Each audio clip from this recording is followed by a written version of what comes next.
Sometimes life can come at you at full speed with lots of speed bumps along the way. Almost everyone has something to deal with in their lives, but our next guest says he can help people focus on the good stuff. It's the name of his book about the power of appreciation.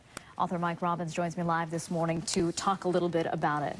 We appreciate you being here, first of all, I should say. Thanks for having me. And for writing this book and for helping people, you know, we joked in the newsroom, we saw the title appreciation, and we all started thanking each other. But that's a big part of it. But not just thanking, but kind of thanking from the heart. Yeah, it's about genuine, authentic appreciation. You know, for me, my background is that I was an athlete. I actually grew up right here in the Bay Area, played baseball down at Stanford, got drafted by the Kansas City Royals, and my dream since I was a little boy was to pitch in the major leagues. And unfortunately, I hurt my arm when I was in my third season in the minor leagues. And one of the things I realized after my career ended was I hadn't really appreciated it. I was so busy focused on what I wasn't doing or trying to make it. And I think whether we're talking about going after a goal or interacting with people, we often forget to, in a real genuine way, appreciate what we're doing or the people around us. So that's why I wrote Focus on the Good Stuff. So, but I guess you can look at it that, you know, at least you got to reach that goal that you had in life.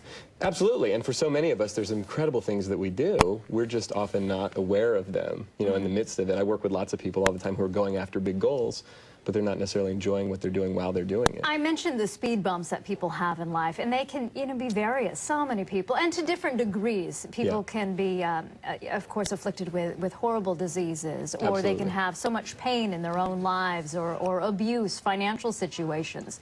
You're not denying people those, how can I put it, the chance for them to, you know, express the problems that are going on, but you're saying there's always a good side of things. Look for the silver lining? Well, there's a part of it. I think that, you know, the first third of Focus on the Good Stuff actually focuses on the bad stuff. And there are some serious things that happen in our lives, you know. I mean, I grew up single mom, not a lot of money, in Oakland, some challenges in my own life, and I know a lot of people have some serious stuff. And the challenge is, how do we deal with those intense things that happen in our lives and not let those circumstances overwhelm us? And a lot of what I teach people and Focus on the Good Stuff is how to take that stuff and sort of flip it around so that you can use it in a positive way. Right, the fact that you had a role model like your mom, I would imagine. Now, you have 5 principles of appreciation. Let's go through some of those there. The first one is be grateful, and I think this can be for even just the tiniest thing, you know? A flower that you see blooming in the yard even. Absolutely, and there's so much good stuff to be grateful for. You know, I was in Houston a while back in a cab, talking to a cab driver who was from Ethiopia, and he said to me,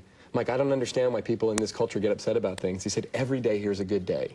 And I thought, what a great reminder for me and for so many of us. So many of us have lots of good stuff. We just got to pay attention to it. That's right. We get so caught up in just trying to live life and rush from here to there. Every once in a while, you just take a moment. Absolutely. And then it becomes a part of your life. The second one is choose positive thoughts and feelings. You can control what you're thinking about, or even control maybe a negative thought and turn it into a positive. Absolutely, as long as you're aware of it, right? You're conscious of it, it comes up. I think a lot of times we feel victimized by it. I'll give you an example from this morning. I opened up my email, there was a couple challenges that I saw just before I came down here, and I got upset. And I got on the phone with a friend of mine, and I realized, he helped me really realize, like, hey, there's a lot of this stuff you can't control, but you can control your thoughts and your feelings about it. So he helped me remind me of what I teach people, which is to focus on the good stuff even in the midst of the challenges. Okay, we've been doing it here. Use positive words is another one. Number 4, acknowledge others. So important. It makes other people, you know, feel good about themselves, and in turn, you'll feel great. Absolutely, and that one's huge, especially in relationships. I mean, anybody who's got an important, especially a love relationship. Sure. You know, whenever my wife, Michelle, and I have any challenges, I always know there's something maybe that I'm not appreciating. And what I've learned to say often to her is, if she's a little upset, I'll just say, baby, is there something that I haven't noticed that I should appreciate? And oftentimes she'll say, yes. I got a list. Yes, there it is. But she tells me what it is, right? And then once I know what that is, it's easier for me to let her know what I appreciate about her. It helps the communication. We're running out of time, but of course, don't forget to appreciate yourself. Yeah, that's the big one. And it's not arrogance, it's not bragging, it's really genuinely appreciating the things that you do and who you are, which is, I think, the most important thing. All right. Well, those are the tips, and of course, there are so many more in the books. Check it out yourself. Focus on the good stuff. Appreciation. Make it a way of life, and you'll feel better. And life is short, so it's good to take advantage of it. And it's so nice to meet you. Thanks for having me. Thanks for joining us this morning.